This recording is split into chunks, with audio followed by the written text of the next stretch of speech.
58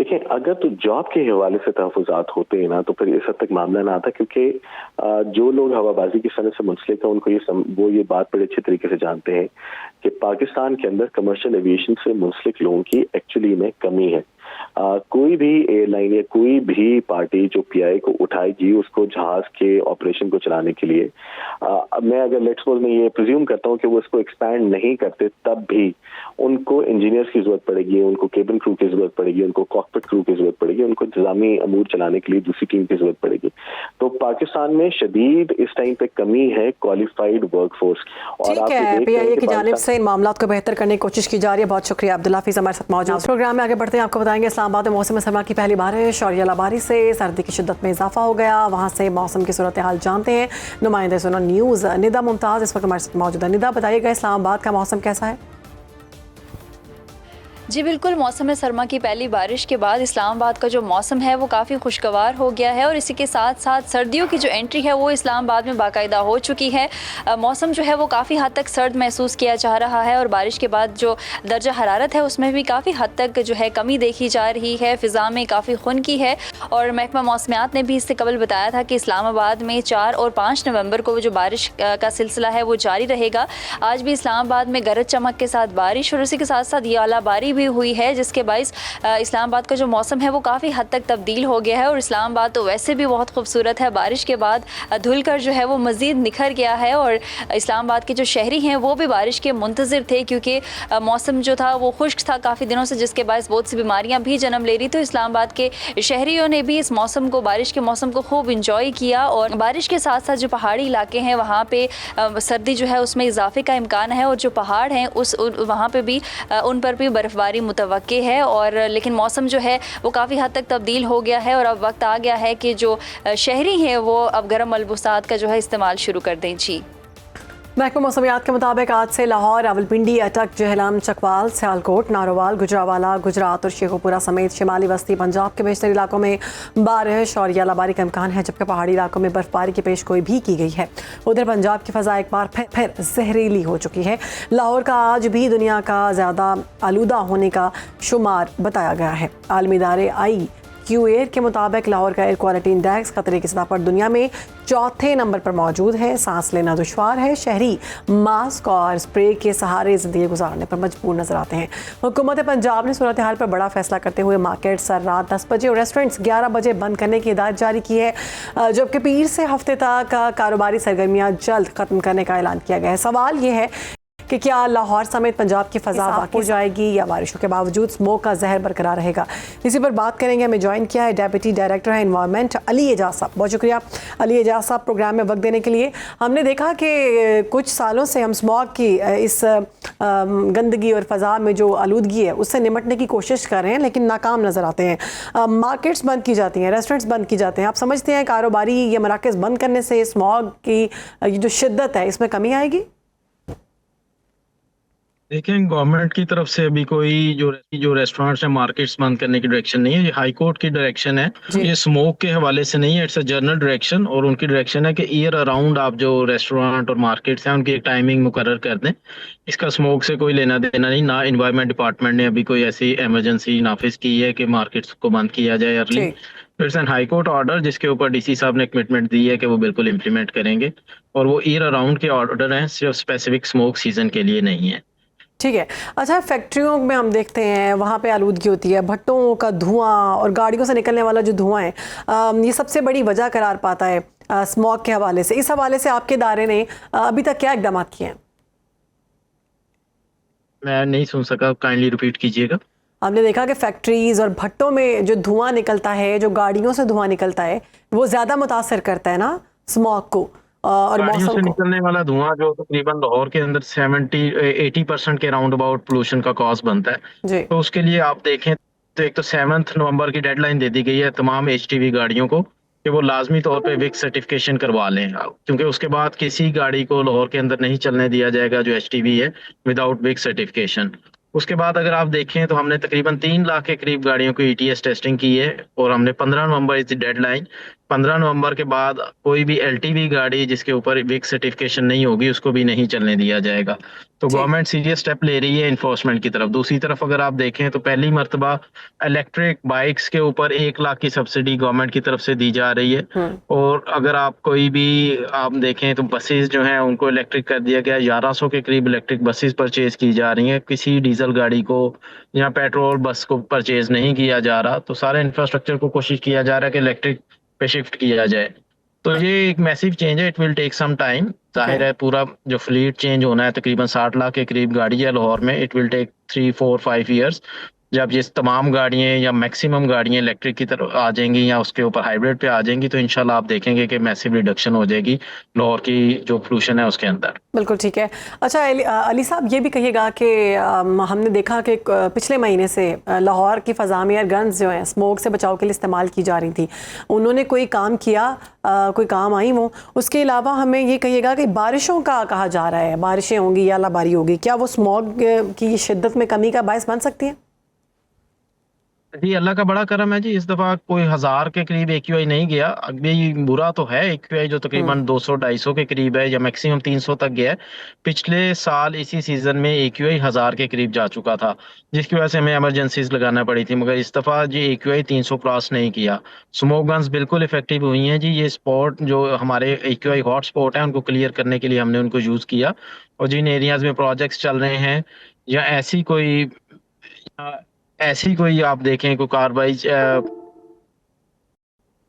ٹھیک ہے. علی اعجاز صاحب سے رابطہ کرنے کی کوشش کی جانب سے یہ کہنا تھا کہ اقدامات کیے جا رہے ہیں، کوشش کی جا رہی ہے کہ اقدامات کر کے اسموگ سے چھٹکارا حاصل کیا جا سکے. علی صاحب اگر آپ سن پا رہے ہیں تو پنجاب حکومت نے انسداد اسموگ مہم جو ہے وہ تیز کرنے کا حکم دیا، اعلان بھی کیا. مگر لوگ یہ پوچھ رہے ہیں کہ یہ جتنی بھی مہم چلائی جا رہی ہے یہ بڑے شہروں میں چلائی جا رہی ہیں، کیا عام دیہی علاقوں میں بھی کوئی اقدامات کیے جا رہے ہیں آپ لوگوں کی جانب سے؟ دیکھیں جن بھی ایریاز میں اسموک کے ایشوز ہیں ان پہ افیکٹولی کام کیا جا رہا ہے. اگر آپ دیکھیں تو اسٹبل برننگ پہ بڑا میسیو کام کیا گیا. اور آپ دیکھیں تقریباً 30 to 40% اسٹبل برننگ پاکستان میں صرف رہ گئی ہے.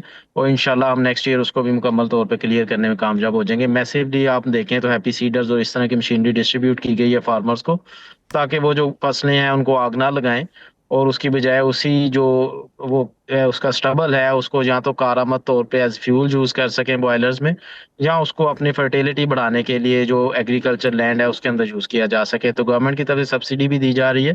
صرف شہروں کے اندر ہی کام نہیں کیا جا رہا. جو الیکٹرک انفراسٹرکچر ہے پورے پنجاب کے اندر بڑھایا جا رہا ہے. 1100 بسیں صرف کوئی ایک اسپیسیفک شہر کے لیے نہیں ہے، تمام پنجاب کے لیے ہیں. پورے پنجاب میں پبلک جو کیلن ٹرانسپورٹ اس کا سیٹ اپ بنایا جا رہا ہے. جو یہ 15 بسیز ہیں ہاٹ اسپاٹ کلیئر کرنے کے لیے ہم نے لیے ہیں. یہ جو اینٹی اسموک گنز ہیں یہ پورے پنجاب کے لیے ہیں. ابھی انہیں ایک آپ کہہ لیں کہ لاہور میں ڈپلائی کیا گیا کیونکہ لاہور میں کچھ ایریاز میں AQI کے ہاٹ اسپاٹ زیادہ تھے، مگر ان کو کہیں بھی پورے پنجاب میں ڈپلائی کیا جا سکتا ہے جدھر ایئر کوالٹی برا ہوگا. پورے پنجاب میں پہلی مرتبہ ایئر کوالٹی مانیٹرنگ اسٹیشنز لگائے گئے ہیں جس کی وجہ سے ہمارے پاس پورے پنجاب کا ڈیٹا آ رہا ہے. اور تقریباً ابھی 40 کے قریب ایئر کوالٹی مانیٹرنگ اسٹیشن لگے ہیں اور آپ دیکھیں گے کہ انشاءاللہ بڑی جلدی یہ 100 کے قریب چلے جائیں گے اور پورے پنجاب کو کور کیا جائے گا. اور ہر جگہ کا ہمارے پاس ڈیٹا ہوگا، ہم پالیسی بنا سکیں گے، ہم بہتر طور پہ جو میئرز ہیں ان کو لے سکیں گے. بہت شکریہ جی. ڈیپٹی ڈائریکٹر انوائرمنٹ علی اعجاز موجود تھے اس موقع کے حوالے سے گفتگو کر رہے تھے. بریک لے رہے ہیں، بریک کے بعد حاضر ہوتے ہیں. ویلکم بیک ناظرین. غزہ کی صورتحال ایک نئے موڑ پر پہنچ گئی ہے. امریکہ نے اقوام متحدہ میں بین الاقوامی سیکیورٹی فورس ISF کے قیام کی منظوری طلب کر لی ہے جس کا مقصد اسرائیلی انخلا کے بعد غزہ میں سیکیورٹی قائم رکھنا ہے. اس فورس کا مینڈیٹ کم از کم 2 سال کے لیے ہوگا اور اسے غزہ بورڈ آف پیس کے مشورے سے تشکیل دیا جائے گا جس کی صدارت خود امریکی صدر ڈونلڈ ٹرمپ کریں گے. اس مجوزہ فورس کو غزہ کی سرحدوں کی نگرانی، شہریوں کے تحفظ اور غیر مسلح گروہوں کے ہتھیار ضبط کرنے کا اختیار حاصل ہوگا. اسی پر بات کریں گے. ہمیں جوائن کیا ہے بین الاقوامی امور کی ماہر ہیں ڈاکٹر شازیہ انور چیمہ صاحبہ نے. بہت شکریہ ڈاکٹر صاحبہ پروگرام میں وقت دینے کے لیے. ڈاکٹر صاحبہ، امریکہ جو ہے اس کی زیر قیادت انٹرنیشنل سیکیورٹی فورس کا جو تصور سامنے آ رہا ہے، آپ کے نزدیک امن قائم کرنے کی کوشش ہے یا طاقت کے ذریعے کنٹرول کرنے کی ایک اور نئی حکمت عملی، جبکہ اسرائیل تو مخالفت کر رہا ہے اس منصوبے کی؟ یہ اسی مذاکرات کی کڑیاں ہیں جو پروپوزل جو ہے جس کو ہم بارہا پروگرام میں ڈسکس کر چکے ہوئے ہیں جس میں مرحلہ وار جو ہے وہ عمل ہوگا اور پھر کسی ایک پوائنٹ پہ پہنچتے ہوئے وہ ایک معاہدے کی شکل اختیار کر لے گا. تو اس کا پہلا مرحلہ جس پہ دونوں پارٹیز ایگری کی تھی وہ کیپٹیو کی جو ہے وہ واپسی تھی, زندہ یا مردہ. تو اس مرحلے کو ابھی کچھ جو ہیں وہ اس میں رہ گیا ہے, کچھ لوگ جو ہیں وہ دونوں طرف سے واپس کرنے ہیں, لیکن جو انٹرنیشنل کمیونٹی ہے وہ بہت جلدی میں ہے کہ ہم فیز 2 کی طرف چلے جائیں. اور فیز 2 ہے کہ وہاں پر ایک اسٹیبلائزنگ فورس بنانی ہے, جس میں آف کورس جو ہے ان ملکوں کا ذکر بھی جو ہے وہ ہو چکا ہے, کون کون سے اس کے اندر ملک شامل ہیں, جس میں ترکی کے بارے میں اسرائیل کا کہنا ہے کہ ہمیں بالکل منظور نہیں ہے. تو پھر باقی جو ملک سامنے آ رہے ہیں ابھی ان کے نام کنفرم نہیں ہوئے, ان میں انڈونیشیا ہے, آذربائیجان ہے, پاکستان ہے, اور اس کے علاوہ جو ہے وہ گلف کے کوئی ایک آدھ کا ملک ہے, اس میں سے ہو سکتے ہیں یا ہو سکتا ہے وہ زیادہ تر فنڈنگ پرووائڈ کریں, لیکن جارڈن اور ایجپٹ کے سولجر جو ہیں وہ شامل ہوں گے. تو اب جو مذاکرات ہو رہے ہیں دونوں پارٹیز کے درمیان, اگین وہ مذاکرات جو ہیں وہ بالکل آمنے سامنے بیٹھ کے نہیں ہو رہے, وہ میڈیٹرز کے ساتھ ہو رہے ہیں.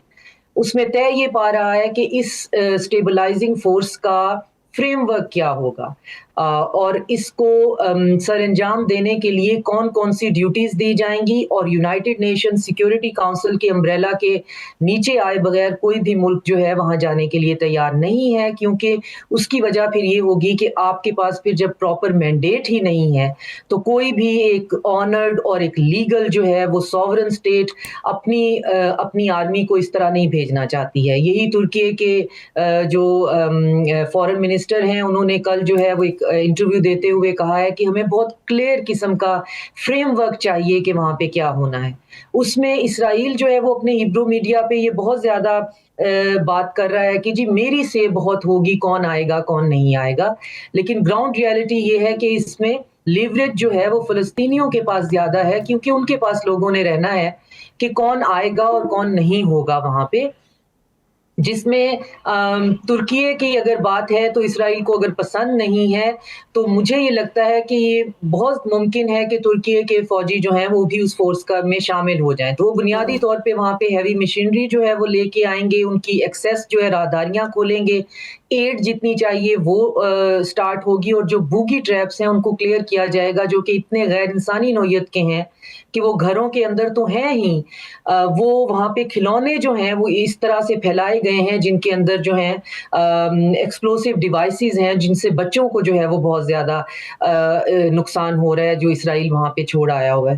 تو یہ وہی ہے, اس کو مرحلہ وار مرحلہ جو ہے وہ دیکھا جائے گا. جب دوسرا مرحلہ طے ہو جائے گا تو پھر تیسرے مرحلے پہ غزہ کی ریکنسٹرکشن کے لیے بات ہو. تو اس پہ کوئی ہولسٹک معاہدہ نہ ابھی موجود ہے, نہ اس پہ کوئی بات کر رہا ہے, ہر کوئی one step at a time جو ہے وہ آگے چلنے کی بات ہو رہی ہے. تو ڈاکٹر صاحب اگر مسلم ممالک خصوصاً اگر ہم ترکی کا ذکر کریں اور پاکستان کا, اسے فلسطینی خود مختاری کے خلاف قرار دے رہا ہے, اس سارے یہ جو فورس لے کر آ رہے ہیں, کیا واقعی یہ فورس فلسطینی جو عوام ہیں ان کے لیے محافظ بنے گی, پیس کے لیے آئے گی, یا پھر قبضہ کرنے کی کوشش کی جا رہی ہے انڈائریکٹلی؟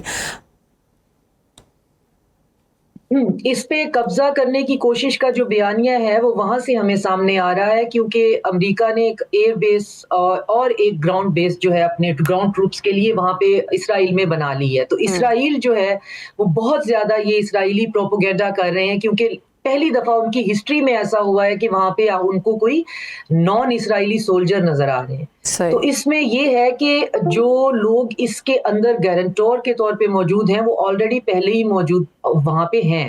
امریکہ نے وہاں پہ اپنے فوجی آلریڈی وہاں پہ پہنچا دیے ہیں, لیکن امریکن فوجی جو ہیں وہ اس فورس کا حصہ نہیں ہوں گے, وہ اسرائیل کے اندر ہوں گے یہ مانیٹر کرنے کے لیے کہ کیا ہو رہا ہے کیا نہیں ہو رہا ہے. فلسطینیوں کے جو ان کے ریپریزنٹیٹیو ہیں, جو ان کا اسلامک جہاد ہے, ان کا گروپ جو ہے, یا حزب اللہ ہے, یا جو پیلسٹینین فرنٹ ہے, یہ سارے بیٹھ کر یہ ڈیسائیڈ کریں گے کہ کون جو ہے کس کے ساتھ جو ہے یہ کمفرٹیبل ہیں, اور وہی لوگ جو ہیں وہ غزہ کے اندر جائیں گے. ابھی تک کی ڈسکشن میں یہی ہے, اور وہ لوگ بھی ایک طے شدہ مدت کے لیے جائیں گے اور ایک فکسڈ مینڈیٹ کے لیے جائیں گے.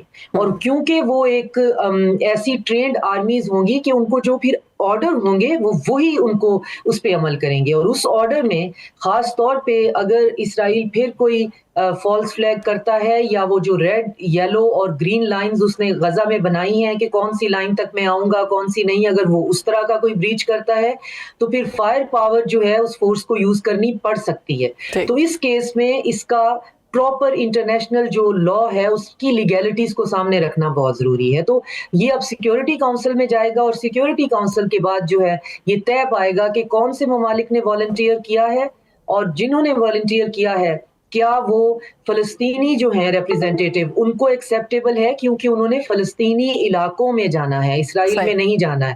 تو اسرائیل جو ہے اس کو شٹ اپ کال جو ہے فی الحال دی جا رہی ہے, لیکن اس کو صرف اتنی کھلی چھوٹ دی ہوئی ہے کہ تم اپنا ریٹورک اور آپٹکس بنائے رکھو, کیونکہ اتنا جو ہے ان کو سفوکیٹ کیا تو پھر بالکل ہتھے سے اکڑ جائیں گے, کیونکہ آلریڈی وہاں پہ بہت زیادہ مظاہرے ہو رہے ہیں نیتنیاہو کے خلاف, اور جو ایک گراؤنڈ فورسز امریکہ کی وہاں پہ اسرائیل کے اندر آ کر بیٹھ گئی ہیں, تو یہ آپ کو یہ بتاتی ہیں کہ ٹرسٹ کا لیول بلو زیرو ہے بٹوین اسرائیل اور امریکہ. تو ان کو بھی یہ پتا ہے کہ اگر ٹرمپ نے یہ اتنا بڑا ایک دعویٰ کر دیا ہے, بے شک ان کی اس کے اندر جی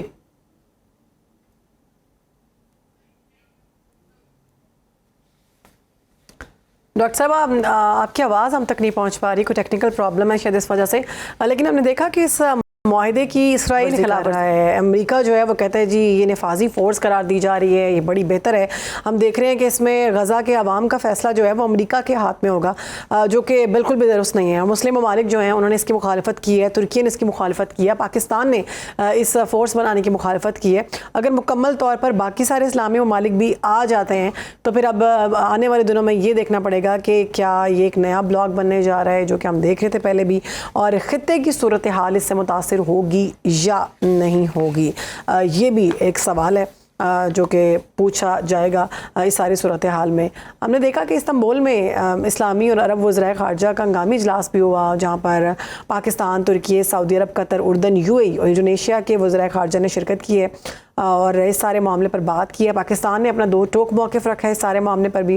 ڈاکٹر صاحبہ اگر آپ سن پا رہی ہیں تو سوال یہ ہے کہ ہم نے دیکھا کہ اسرائیل جو ہے وہ ہمیشہ سے غزہ کے معاملے میں بڑا سیلفش تھا اور چاہتا تھا کہ ساری پاور جو ہے اس کے ہاتھ میں رہے, لیکن امریکہ جو ہے نظر آ رہا ہے کہ پانچوں انگلیاں جو ہے نا گھی میں ڈبو کے بیٹھا ہوا ہے, اور وہ یہ والی پاور بھی لینے کو تیار بیٹھا ہوا ہے.